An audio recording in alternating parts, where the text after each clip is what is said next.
there actually is like a whole separate circuit that exists of like live music that people enjoy. And I realized playing these festivals, I didn't have to be huge online to be able to get these opportunities. Can you walk me through show one of the Road to 1000? How do you approach building a touring base in a market? I can tell you exactly how I did it.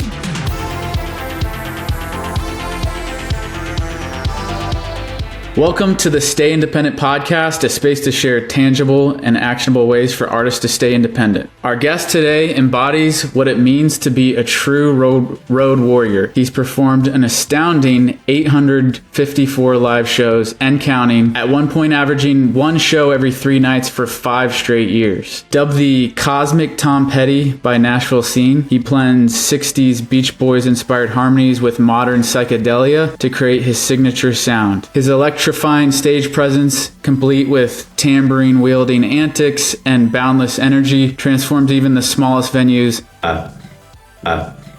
earning him recognition from NPR as the most beautiful and perfect example of the Nashville music scene. Beyond his own career, he's become a cornerstone of Nashville's DIY community through events like Space Prom and his tireless support of emerging artists. His latest album, On the Banks of Disappearing, dropped in February 2025, continuing his evolution as one of Nashville indie music's most dedicated and dynamic performers. Please welcome to the podcast, Nordista Freeze. All right. Thank you so much for the intro, man. That was amazing. Thank you, man. How you doing? I'm doing great. Happy to be here in a great mood and good to be talking with you again, man. We've had some great times in the past and it's good to be on definitely. The podcast. So I'm excited about this. There's a showcase that I book and manage here in town for pop artists outside of country, really. Freeze was one of our first guests, and like I said in the intro, one of the most unforgettable performances we've had. Like if you haven't seen him, you got to go see him. He'll be in a town near you. He's constantly touring. So that's right. Yeah, I'll be. You mentioned before you got on here that you were just fixing your van. Is this your touring van? It was my touring van, but I've got like 4 different vans. I'm like switching in and out of. It's always hard to find a van that is healthy. That is the van I currently own, though. Yeah, I'm probably gonna have to sell. I don't think it's gonna hit the road again. No. So you have 4. Like, what? How do you? Is that just to have backups? And I own one, but then like 2 of my bandmates also own vans. So sometimes we'll use one of their vans or a friend. There's a whole network of people who have vans in this town. There's more bands trying to tour than there are vans. You know what I mean? It's an asset that's hard to acquire. So yeah, that's interesting. Yeah, I'm surprised to hear that there's more bands touring than vans available. You can rent a van, but it's expensive. If you own it, like anything else, if you own it, you'll save a lot of money in the long run. But it's hard to have that like upfront money and also the money to like pay for when a belt breaks and all of a sudden you're stranded in Kansas and you need like $1,000 and you're like, I don't have $1,000. So when did this Road to 1000 start? How many years ago was that? 2016 is when I first started playing. Okay. Solo. Since then, how has your knowledge of fixing cars, how much has that expanded? Barely any. I really need to be smarter about it. I know how to do more like basic maintenance. Like if before this tour that I leave for in 2 days, if I check the oil, check the tires and all that, that would be a step in the right direction, That's awesome. Yeah. Okay. So it started in 2016. I think this idea of it's something that you post a lot about. It seems to be like a core idea that the Road to 1000 shows. Yeah. The Road to 1000. When did that become important to you and why? Well, yeah, it is. That's a great question because in one sense, like it ultimately feels a little arbitrary. Like I don't think of art as being metric based. I don't try to look at streams. And it really is just like a vanity metric that I'm putting out there to try to like, I think along the way I realized that maybe it was impressive that I'd been playing so many shows. I didn't set out to do it for that reason, but now I kind of, in the era that's becoming less and less it's harder to perform, and it's maybe encouraged even a little bit less. With virality and TikTok and everything, you don't see younger people coming out the gates being just like, I'm gonna tour. But for me, it's always been a big part of my ethos, and so I put out there that I've played 850 shows, mainly just to be like, I've been doing this for a minute, and a lot of like DIY values. Interestingly, it's like they weren't what I set out to like champion, but more so champion them out of necessity. Like I wasn't turning down record deals. I just am independent because I just started putting out records when I was like 13 and started playing shows. And then I didn't realize I didn't know anything about the strategy. I didn't know about like waiting to put out your first album. By the time I learned about how record deals worked, I already had, 10 records out. So yeah, keep going. You know what I mean? Yeah. Why do you think it's interesting? Because I feel like you can look at a number of different aspects of an independent artist career or an artist that's, more or less doing this as a living. What, like, you can look at like the marketing platforms. So social media, you can look at streams, like what is their streaming like? Some artists have a ton of streams and they can't tour. Some artists have a lot of virality, but can't convert that to streaming. And then some people put on a really good live show. Like, why do you think that's kind of been what you've focused on over the last, almost 10 years now? Yeah, right. It's the kind of thing I didn't realize I was focusing on a certain thing until maybe being retrospective. And I just really obsess over music. I love music and I love performance. And so for me, those were always going to be in fact, I thought that was kind of the whole thing, was like, make the best music I can and play shows. And that's just what I like to do. And it's the longer that I do it, I see that I'm inspired by 60s and 70s artists. And I didn't realize that maybe I had more of what now looks like a classic approach to music as opposed to, shooting for virality. And I do like making videos and stuff. I actually don't hate making TikToks and stuff. I normally just don't have enough time in the day because every day I've got like 10 different projects I'm working on, like festivals and tours. You're trying to play live. Yeah, in one way or the other. Yeah, exactly. I am, and I'm doing it full time right now. So I just have to really, stay locked in on the shows and make sure that I'm doing it right. You haven't always done it full time. How have you balanced that? And why did it become not part? Just talk about the journey, I guess, to almost. I feel like maybe the privilege of being able to do that, like the heart, like just the work ethic it's taken to like get to that point. Yeah, it feels so good to do it full time. I've gone back and forth. There have been other times, and who knows, I might wind up. I guess even to do it full time is a little bit of a like blurred line because you can, if you're doing anything aside from like performing your music on your own original music on stage, like what if you're doing a cover set or like playing a set on Broadway? Does that still count as doing music full time? Or like producing someone else's music? You know what I mean? There's all sorts of gigs that are within the industry, but for me, I pretty much just perform my own music full time, and that is cool. I wouldn't be ostensibly. I could still work a job. It's just so hard to actually make it work. Like even everyone says that the service industry is where you can work, but when you're accepting gigs, I just got asked to play Musician's Corner, which I did yesterday or 2 days ago. A band fell through and they offered that to me 5 days out. And if I was still waiting tables, I would have had a shift that I couldn't get covered. And so I found that I was in the service industry for 2 years and actually found that had so many challenges on its own because you have to request off 3 weeks in advance. And if you're really like jumping on stuff the way I am, it's impossible. I was not able to sustain it. I would get in trouble at these restaurants and eventually had to let go. So So I know this is a big question right at the top, but if you could identify one thing or a handful of things around this, what do you feel like the secret to self-touring is? The secret for me is probably, let's see, let me think. Well, I got started, for years I was just playing in Nashville, really starting in 2012 with my bands that I had in grade school. Grew up here? It wasn't, I grew up, I'm born and raised here in Nashville. So yeah, I was playing a lot in Nashville and Franklin and all the like small towns and like trying to meet all the other high schoolers doing music.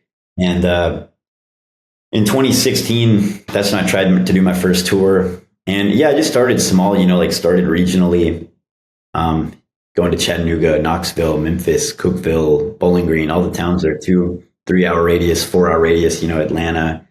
All of a sudden you got Cincinnati, you know what I mean? And you kind of just can expand and just doing it. I was doing it as quickly as I could, but also trying to build it also in a steady way to where it wasn't until 2018 that I did my first full US tour. And even then it was just me with a guitar, and then took a couple more years for me to be able to bring a band all across the US. And so there's all sorts of, really my theory was like, I wanted to build up my value as a performer and artist in Nashville to where people wanted me on their bills because I helped bring people and I put on a good show. And then once I earned that, you can kind of use that as like a collateral to trade or work with artists in other towns. And then you start playing, if you're playing in Chattanooga once every month, you're basically playing as much as a local band. So it's almost as if you're a local, it really doesn't matter that you're from Nashville. And you start using that, and pretty soon you've built up a fan base there. And does that make sense? So you just kind of keep building it and slowly expanding it. And, last year I was able to finally break through, and I did my first European tour. I did a UK tour. I played in South Africa, and damn, that was wild. I didn't know that. Yeah, it was like world tour level. Wait, how did that? So the UK, mate. How'd you get down to South Africa? That's. How'd you get connected with that, or what? Did you just kind of like, how did that happen? I just follow leads that come my way, and okay.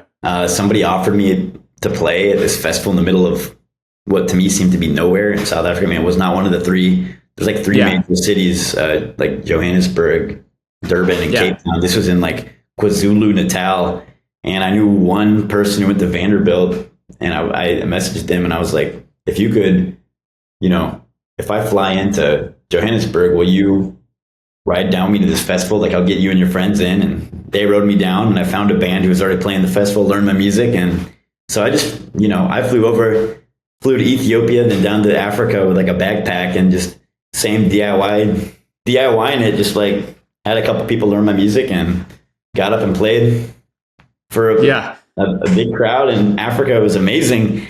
I'm hopefully going to do it again. It's like, it was pretty crazy. What's been impressive to me, I think, and just what I've learned from you and talking to you about this stuff, we've done it once or twice, is you just like, that's important to you, and you just bust your ass. I was kind of trying to set you up with this. I don't really feel like there is a secret. I think you've just worked really hard. And right. That's what you've just wanted it, and I'm sure if you really wanted to be big online, you could do that. But what's been really important to you is just connecting with people in person, and you're gifted at it, I think, too. So it just it makes sense that you would pursue that as well. So yeah. Thank you. Maybe sometimes I think I should try the online stuff more. It's just hard because there's just only 24 hours in a day, and it's like, I did finally for the first time, I posted on TikTok for 60 days straight a few months back, because I can do really measured goals like that. Like, I'll write a song a day for a month, or I'll, okay, I'm just going to post every day. So I did that for a couple months, and I don't know. It was really interesting. And in some ways it's fun. It's like, when I think about being younger, making vlogs and the things I would follow, MySpace and YouTube, bands, I did always love watching bands on tour, making their videos and stuff. So it is cool that everyone can do that nowadays, and it is exciting. But I think ultimately for me, I started playing these festivals, these grassroots and DIY festivals And even when they get to the little bit bigger ones where I'd see people, even at something like Bonnaroo, you'll see certain bands and they're performing in front of, 5,000 people. And you'll go look at their Spotify or go look at their Instagram and their numbers aren't that big. And you realize there actually is like a whole separate circuit that exists of like live music that people enjoy. And I realized playing these festivals, I didn't have to be huge online to be able to get these opportunities, because these opportunities come from promoters and venues, and that's kind of its own world. And, I've gotten to play Bonnaroo, and I did one song at Lollapalooza. And so even getting into like the main like corporate festival circuit through sheer independence is really cool. Yeah. Why do you think that you're able to, like, what do you think those people are looking for, or what do you think they see in you where you're able to, without these, like what you would think like traditional numbers you would need or metrics you would need to get into a festival like that? Like, what are they seeing in you think that is sets you apart? I think a long time ago, I realized like everything that exists is made by people. Like even a corporate event like that, at the end of the day, the people booking it are like in an office and they're like young people. And if I could start planting those seeds, now 13 years ago, some of these people, like, I think that I genuinely think the person or people that booked me for Bonnaroo were people who have seen me play since 2012. Like, I'm pretty sure it was a few people who like went to Franklin High School, Yeah. And because I don't know who all works there, but I kind of internally understood that it was kind of, they were just like, yeah, this is a cool artist who's from Nashville that we like, and he's played everywhere. So if random people who go to Bonnaroo are going to show up, and sure enough, when I got on stage, it was like, oh, like these people from Mississippi and these people from Ohio are there and these people from Montana, you know what I mean? So it's like, yeah. But yeah, I like everything is, you think of things as being, especially venues, like, how do I get booked at this venue? It's like, well, there's some guy named Derek and he hangs out at the 5 spot, and one day he'll just see you play and he'll be like, oh, that band's tight, Yeah. It's not a wall, it's just a person. Right. Can you speak to that? Like, a lot of times people, I think of this in terms of like Nashville, just needing to always, you never know who's in a room in Nashville, but I mean, it goes the same in any show that you've put across. Like you just mentioned, people from Mississippi or all around the country that are now showing up. Well, what do you think is part of your ethos, or why do you think people show up to see you? How do you think that you've like been able to create that? Yeah, that's a good question. And to be transparent, I struggle. I think doing it so DIY is funny because in one way it feels like the most legit way to do something, but also it has its own form of imposter syndrome, because when you see every step you took to get somewhere, you're like, am I even good at anything, or did I just like figure it out, But so sometimes I do struggle with that, where I'm like, why do people come to see me play? But I mean, deep down, I know the truth. I wish I should save a whole file of screenshots, because I get messages from people and they say this is their favorite show and that it means so much to them, or that they met their best friend at my show. I mean, so many people. I know a good group of people who have all gotten married, like who will say like they met at my concert, So it's a community place, and I've somehow been able to cultivate that. And why do you think? Yeah, I don't know. Go ahead. What do you think? Because I feel like to do anything, at a high level, play professional sports, to climb the corporate ladder, to be an artist, you have to have vision and something that's kind of like fueling your fire. What do you feel like that's been for you? That is a really good question. I have a deep desire to impact culture. It's not quite like being famous, but it is similar to it, because I want to, I want to be able to be on stage. I love performing. I believe that I can help bring people together and do good. I think that I can be a good thing for culture and for society, and like I trust my art and myself as a performer and communicator. I think a lot, I think there's definitely a spiritual side to it. I'm very spiritual, and I very much believe in, higher power, and that everything is locked in like that. And I think that, it does take a little bit of belief that there's a greater good, or that, I don't know, maybe not, but I think that is what has it. There's a deep inspiration inside of me. And people always ask me when they come see me, they're just like, how do you keep that? It's like, I don't know. I just like say a prayer of gratitude every morning and just, try to make it 24 more hours. And I don't know why I attack it with such a, tenacity. I'm not really sure why. I think I just see this whole thing that I'm doing with music.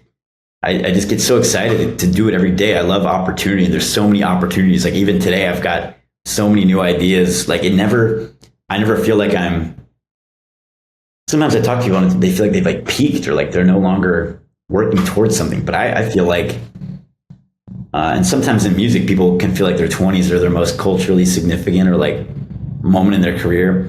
But if you look at like composers or like film directors or authors, there's so many other mediums where people get to go their whole life, and it's not, it's in their 70s or 80s that they're making their greatest work. And I think we as musicians need to try to think more like that, and just always be working on improving our craft. Like I'm trying new stuff at the gym, trying to find new ways to eat. Like I'm always trying to find new ways to like take care of myself in a really serious way, so.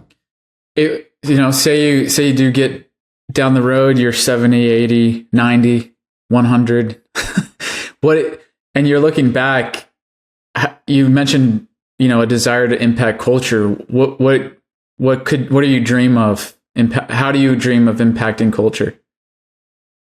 I think through creating music that resonates with people, like recorded music, and then through a live context, which could be touring, or it could be festivals, or it could be some culmination, because I throw Space Prom and Freeze Fest and, other things where I kind of am the director of a festival or an event. I think I see it as some sort of culmination of all of that, being able to put out music that people can respond to in a live context. Yeah. And I think one thing that I do miss, I think you still see it some, but it's less common, especially at an independent level. But when, 10 years ago, really from, for decades, from maybe the 60s to the 2000s, like the 2010s, like a band could put out a record, and that record could like have its own sound, and then they would tour that record. And there was kind of like a whole like 3-year cycle. And, there's a lot of advantages that we have in 2025. But one thing I do miss is like the ability to really have the space to like disappear. These bands that I liked would be MIA for maybe a year. No one would know what they're up to. Then they would emerge, and they would have a new idea, and they would present that idea first as a recording, then they would tour it, then they would disappear again. You know what I mean? Yeah, right. I do. I'm nostalgic for that. And you do still see that, but normally it's with bigger, like bigger artists can pull that off. What do you feel like is an idea recently that you maybe are presenting on stage that you hope the audience walks away with? Let's see. The things that I've been really excited about this year, we just did Space Prom 7, and it was like easily the craziest thing we've ever pulled off. We sold out Brooklyn Bowl, and we had like, I wound up working with a lot of people that I had worked with a long time ago, like 2017. I worked with this lighting and video directing like crew, and they were like, they used to just have, come to the East Room and set up a few lights. They were like a light show company, and I didn't realize they were still doing it. And they contacted me, and I was like, whoa, you guys have grown this to a serious level. And getting to collaborate, I collaborated with so many people at this most recent Space Prom. We had dancers and all the singers and this huge band, and we took it on the road. And that just felt, there was something really special about it. It's still kind of hard for me to figure out what that is, but there's something really special going on with Space Prom, to where it continues to grow for 7 years and gain cultural momentum.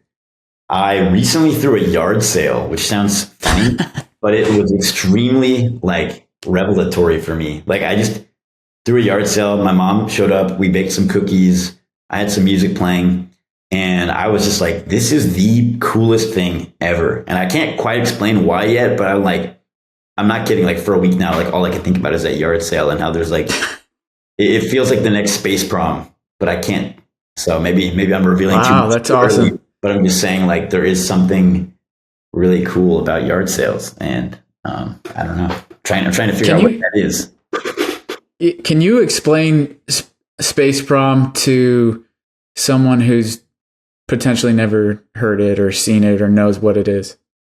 Sure. Yeah, it's as of now, it's an event where me and like a 10-piece band, my band will come out and we're in costume, and we perform songs from the 70s to 80s, like disco era music, and we'll perform for hours. And every song or two, I'll bring out a special guest, and those special guests can be really small local artists, or they can be big. This year our biggest artists were like, we had Danny from Greta Van Fleet, and we had Gail, who just got done opening for Taylor Swift all across. And so yeah, it's just a special night, and it's just got this deep culture to it that's been growing for now 7 years, and people show up for it in the most amazing outfits, and they're totally sold out in a way I've genuinely never seen. So yeah, basically what I've been to a couple. They're insane. That's awesome. If you haven't been to one here in Nashville, and now they're on the road, can you talk about that? What is the transition? I mean, how does that happen? Like, it makes sense, you sell out a show or a concept really several years in a row.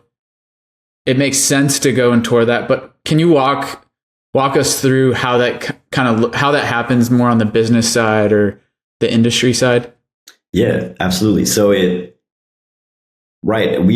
thought about taking it on the road, but we realized so I have the band, so I to some extent have this thing that I can put in a box or in a van and take somewhere else.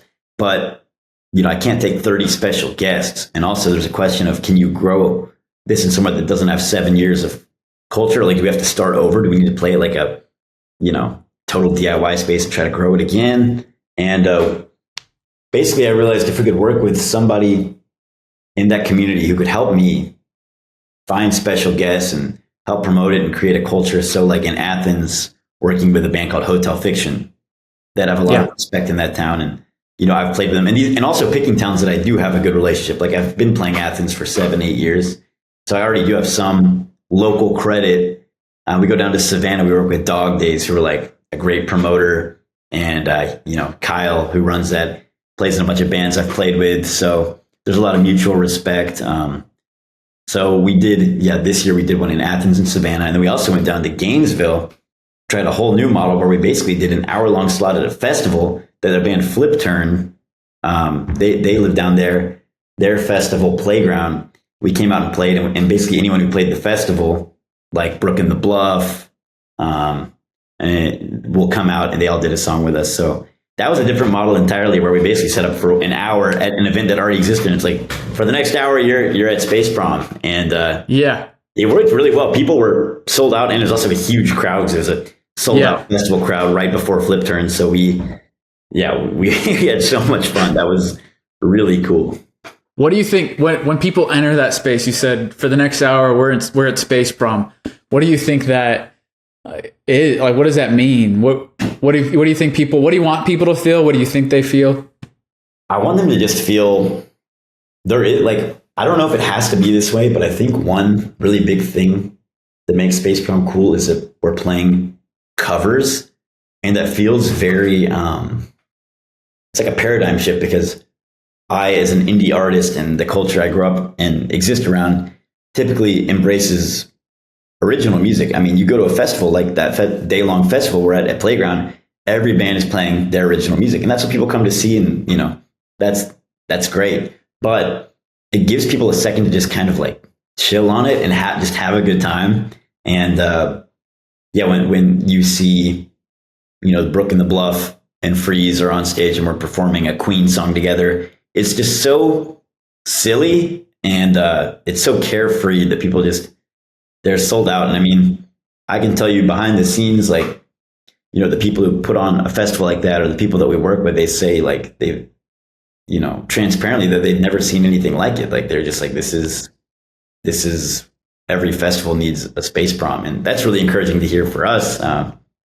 And you know, it's what do you think that when the industry looks at it, what do you think they're seeing? What that is different or cool, or like this needs to be somewhere else too? They just see, I mean, for them, even like existing there on the side, they're watching from side stage, and they see how much fun everyone's having, and they see the value in that because they can just tell there's something special about it. It feels totally unique. Yeah, it's just like, and they're happy that people are happy, and people walk away saying, you know, I came to see this festival, I came to see my favorite band, but then there was this thing that happened like an hour beforehand, and everyone was singing ABBA, and we were all singing together, and it's, you know, the crowd, it feels like they're a part of it, especially at the other ones where it is truly its own space prom, where they can show up and like, you know, in costume and with a date if they so choose. And yeah. Do you feel like at these space prom, you know, wherever space prom shows up, whether it's Athens or Brooklyn Bowl in Nashville or at this festival, that they feel like a sense of community, or why do you think they enjoy it so much? Yeah, I think all of the artists are on stage enjoying it, and they're getting to like do something they don't normally do. So it's very fun for them. And I think that energy bleeds over. And I've always been really big on crowd interaction. So I think we as a band are definitely like very much encouraging the crowd to feel like they're a part of it, you know, singing with us, dancing with us. There's multiple times when we come into the crowd and, you know, create a dance circle or something. And yeah, I think people feel like it's their culture, which is what makes it so special to them. And it's a very delicate thing, especially not in Nashville, trying to have people, you know, because, you know, of course there are so many tours that happen and people go there and they are excited, but it's a delicate thing to try to like present something as a gift. It's like, we're not here to take your money and take your culture. We're here to like help your culture. Like we're here to like, you know, I'm bringing up in Athens, like we're bringing up rappers and small artists and some bigger artists, and we're giving them all. But for a lot of the bands who played, they're playing to more people at our show than they normally play it. So it's a good way for us to bring them together, highlight them, and lift them up. And so I think people see the good intent that we have as like, I don't know, as tricky as that can be, because ultimately, just trying to feel like we're coming to bring you a gift, not extract from you. Do you there's something important there, I think. That feels like a unique, not necessarily unique, but an important piece of your approach to touring. Do you know what I'm getting at? Like you're not there for yourself. You're there to serve. Is that something that's important to you in playing a show? Yeah, definitely. Like when a show ends, I am the last one there, like talking everyone's ear off. It's definitely, I want people to, as much as I so can, as a human, can like give people, you know, be there for them and make sure that it's an experience that they leave feeling like they had a good time, like that. Yeah. You know, a good show can, you know, might sound cliche or over dramatic, but you know, that can at least set people in the right direction. And, you know, they go to their job they hate or whatever's going on in their life the next day, maybe hopefully good, but could be a mixed bag. And, you know, a good show can like get them to the weekend. And even if it's like just one good meal or one, you know, small way you can help somebody, you never know how that can set them in the right direction. You know, and I think a lot of people turn to music for that community. And that's why, whether it's like SoundCloud rappers or like, there's all sorts of niche, you know, worlds where people feel like that's their home, you know? Yeah, definitely. So, trying to be that. Shifting gears a little bit here. We've talked about this in the past, but I'd be interested to hear you talk about it again in this space. Can you walk me through your strategy? And I'm talking like going back to 2016, show one of the Road to 1000. How do you approach building a touring base in a market? What's your strategy for that? So like if I was trying to break into a, like how do I become an artist? Yeah, maybe use a market as an, I know that I think Charleston's a pretty big market for you, right? Sure, yeah. Yeah. So, maybe use an example like that. Like how did you accomplish that? I can tell you exactly how I did it. So let's see, Charleston. Looks like I've got a spreadsheet here. My first show in Charleston was in 2017. So I can tell you in 2013, I think I went down and played at Sumter High School in Sumter, South Carolina, because one of my friends went down there. I played in their like drama club. And that actually in and of itself wound up being really significant. I met all these drama kids who then I went back the next year and we became closer. They were all like really big fans of my band, even when I'm still in high school. And then when they all graduated from this small town in South Carolina, they all some of them went to Charleston, some of them went to Rock Hill, and some of them went to Columbia. Do you know their names? Are you thinking of specific people? Yeah, like Imogene and Kirsten and Brady live in Rock Hill.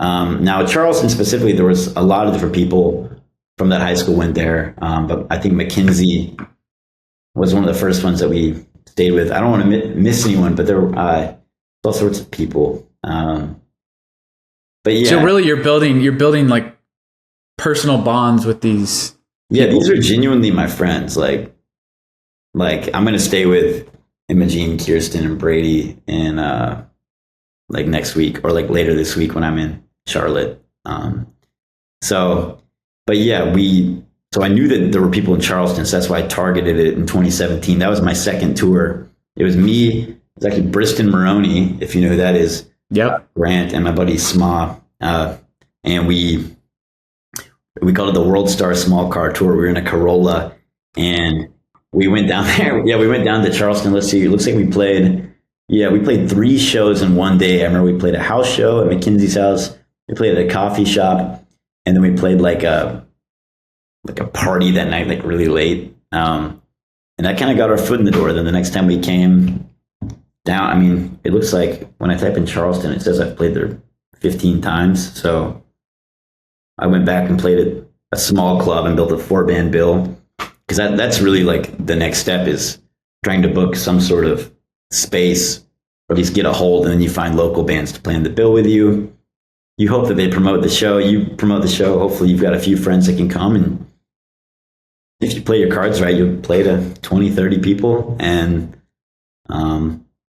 so that's what we did. And then we went back the next year. It looks like I played a house show in January, a house show in May.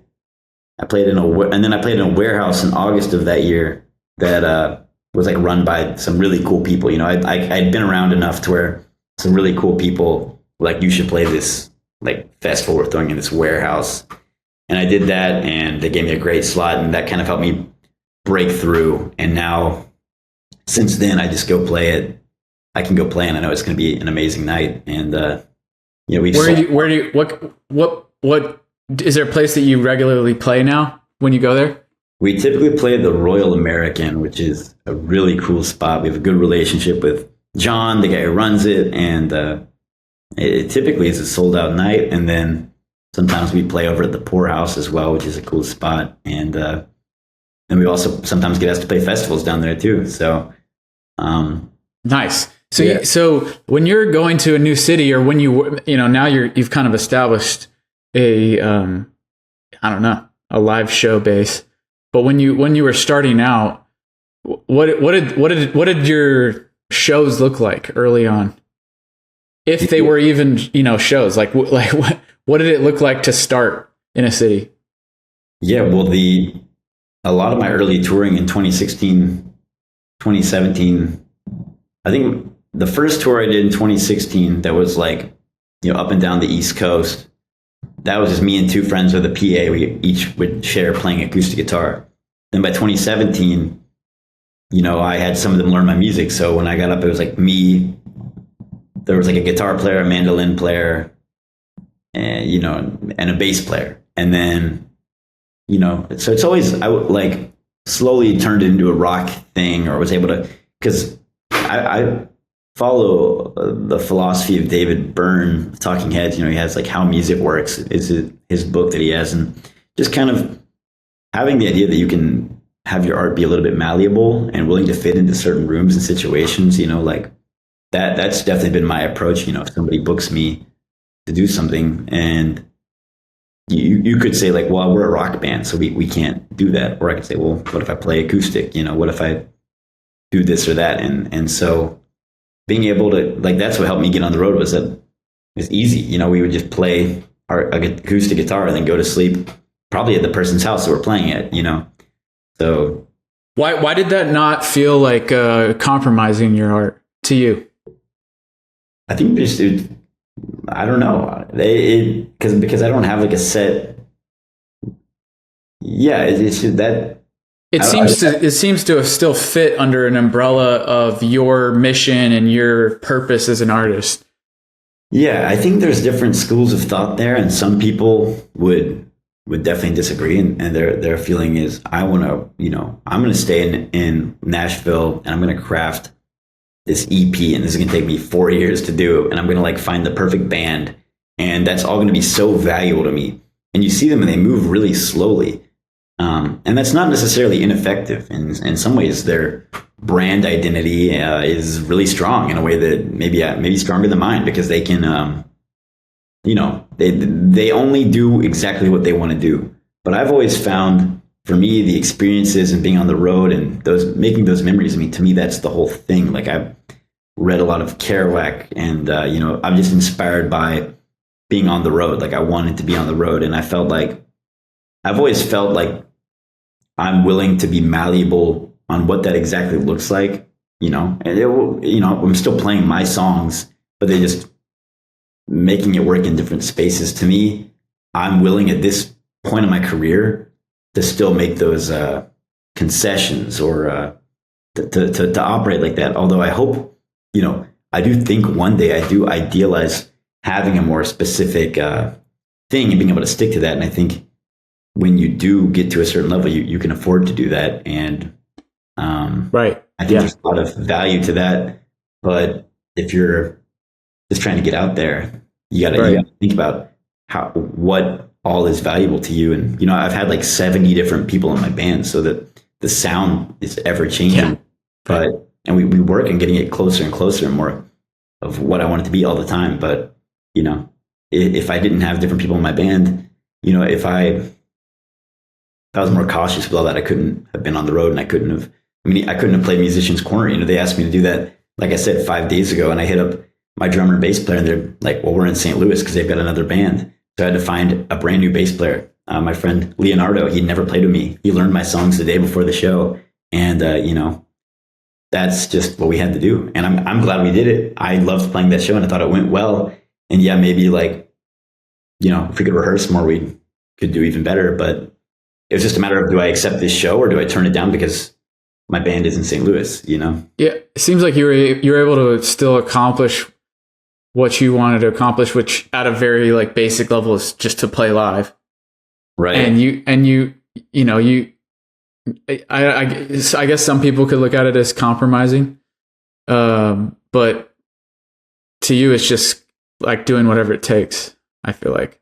Yeah, that is how I feel. And I can see, like I said, everyone's got their own artistic thing, but to me, totally, I think creating, even the music I write and make is like music that's able to be, for the most part, recreated live in a effective and fast enough way to where a bass player could learn it the night before. Like if I was playing prog or something, then I wouldn't be able to pull that off. So there is it does kind of go all the way around. But then again, I contradict myself, because a lot of my music that I've been putting out recently is like not able to be performed live very easily, which is why I've kind of worked myself into a hole in terms of playing it live, because it's very progressive and strange. But yeah.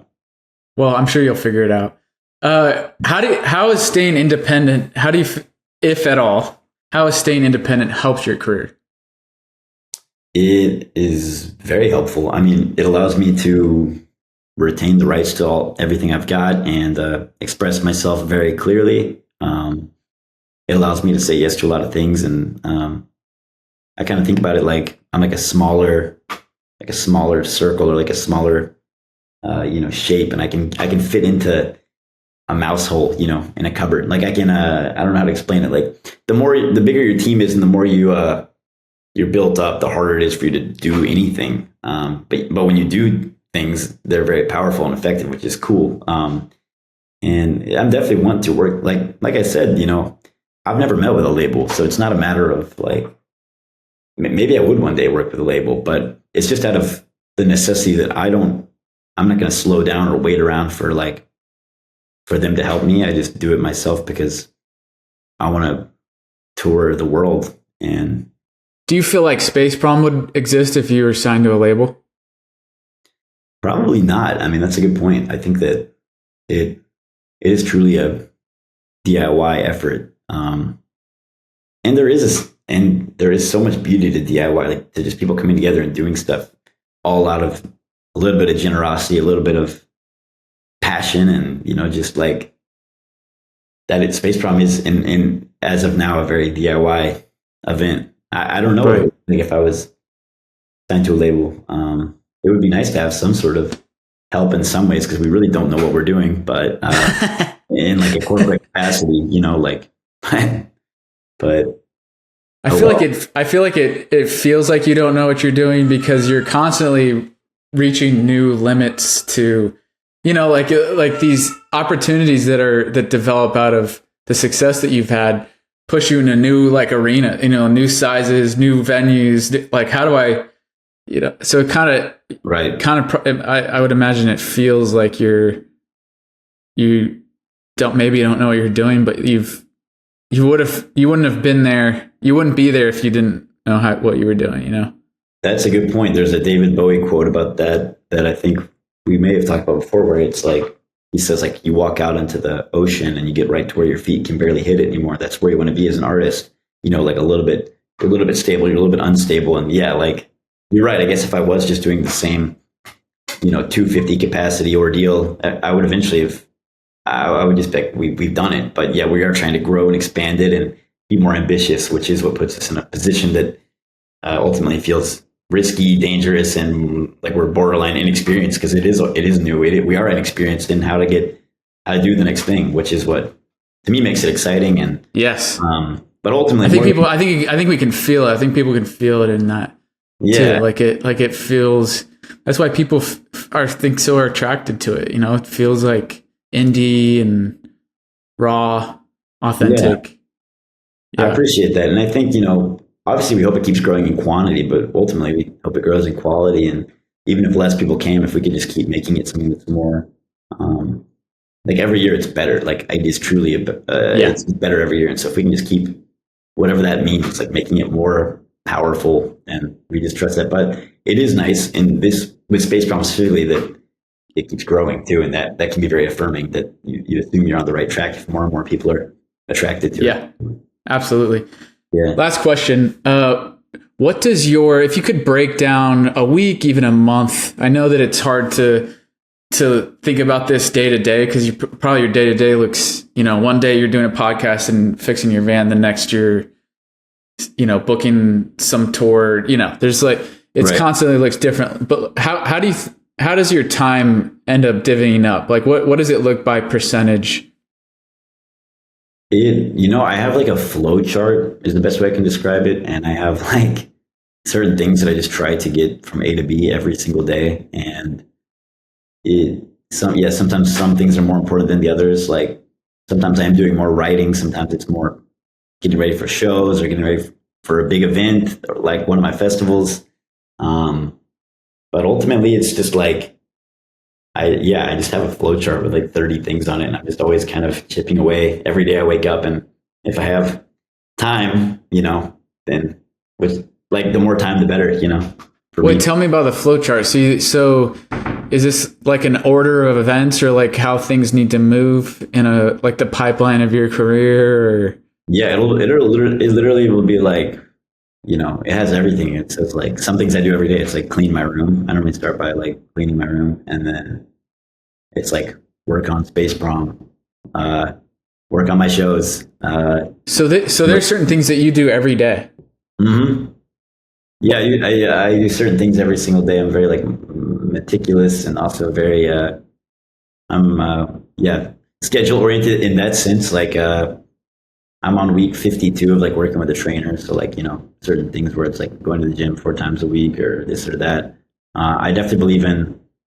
I believe a lot in like accumulation or like collateral of like. I think you have so much strength when you can empower yourself over and over in like small ways that become big ways, and so, I think my whole career is like a testament to that, because I've never had like a viral moment or like a big moment aside from maybe like that first space prom, seeing like 500 people show up. And I was like, whoa, that was crazy. But most of the time, it's just, you keep going and then randomly you get hit with something special out of nowhere, where it's like, I get offered to play Bonnaroo and that is really cool and really big. And then the day after that, it's like, what's next? We just keep going. Right. Wow. I love that. I feel like that's an underrated approach to building a career is just putting the work in day to day. Right. And I love the idea, that Picasso quote that's like, the muse loves to find you working. And I think cool. Opportunity loves to find you working, I think too, is like another way of saying that. Like you're not going to, luck is not random. I don't know. Like you have to work hard to get lucky, essentially. Yeah, 100%. I know what you mean. And yeah, for anyone who's ever like, I was talking about going to the gym, or it could be anything. Like people think that they're not creative, but like creativity is everywhere. And if anyone's ever like listening, this is like good at cooking or good at, designing their house to look a certain way, or, any type of art form, any type of anything that they do and apply themselves to, they know that it's just like the first step is like, for me, learning how to make a meal is to get to the kitchen and make a very mediocre version of it. And then you get better and better. Then all of a sudden, like, yeah, I'm great at this. And it's like, if you can spend and the reason you do that is because you have to eat every day, but like if you can spend 15 minutes playing guitar every day, it just adds up, all of a sudden you're playing for an hour and a half a week. And then you would have played for 75 hours in the year. And that's an incredible amount of time to apply yourself at something. And so you just like, and also it's just about like, don't let it get dried up. Don't let it become like dry dirt. You want things to be fertile and like active. And so when you can do something for even 15 minutes a day, like in a small way, you're keeping it alive. You're not letting it die. And so even if you write for 10 minutes a day, you're allowing yourself to continue to like be creative. And I think there's so much value in that people don't realize, just being consistent, Is that part of what's important to you about the road to 1,000 shows? I feel like for every one of those shows, it's like people talk about 10,000 hours. I mean, if you think about touring, it's I don't know how many hours on average go into one show, but you've got to be well over 10,000. But do you feel like that's almost a celebration of your that 1,000 road to 1,000 is a celebration of just your consistency and perseverance and hard work? Do you feel that at all? Yeah, I do, and I think it's like I really like number goals like that because ultimately it's that old cliche. It's all about the destination, or whatever, the journey, not the destination. And it's like it doesn't really matter to play 1,000 shows, but yeah, I think what I will have earned from doing that, and also just applying myself to it and staying consistent to it, is going to pay off, and it's also just cool. It's cool to have. I think one thing I do understand, and I think other people like that I can offer as advice is like something like that, even if it feels a little bit arbitrary deep down, it's ultimately you just have to have a story, and it's like, or like that's just kind of my elevator pitch. People ask me what I'm doing, I'm just like, well, I'm about to go play in South Africa. Then they're like, this guy's legit, and now it's like, yeah, I'm about to play my 1,000th show. Like I'm on the road to 1,000. Like I don't want to be caught without something that I'm working towards. And part of that's for me, and part of that's just to be able to say out loud. And I think that the more important thing is probably deeper, beneath the surface, which is just like continue to work on the craft and hopefully someone. Well, I think there's a vision there, and you're inviting people to join you in that. And that, like you mentioned elevator pitch, it's a very concise way of saying, hey, I'm doing something here that I'm really committed to. And Yeah, right. I'm 1,000 shows committed to it. Totally. And I know you blow past that, and you got a tour coming up with Arlie, right? Mm-hmm. Will that put you over 1,000? Or sorry, 900? That will, I think, get me pretty close. And then I have a tour that I'm planning. I think I'm going to do it next year that I'm going to announce. I feel like I shouldn't say it out loud yet because I don't have enough ready for it. But I have this idea that I've been working on for years that I'm about to try to unleash, and it's going to take me. I think that is what's going to get me to 1,000. Yeah. Well, okay. Well, that's exciting. So 1,000 in 2026? Yeah, it'll be there by 2026. Yeah. That's awesome. It's exciting. Dude, thanks for your time, man. I just always find you really inspirational. And so I appreciate you sharing some of that. And I hope this is helpful to indie artists here in Nashville or around the country. And just appreciate your time, man. Thank you. Dude, 100%. I feel the same way. Thanks for bringing me on the pod. And I genuinely love what you do and what you've been able to do in Nashville. It's been really awesome. And you do so much for the community.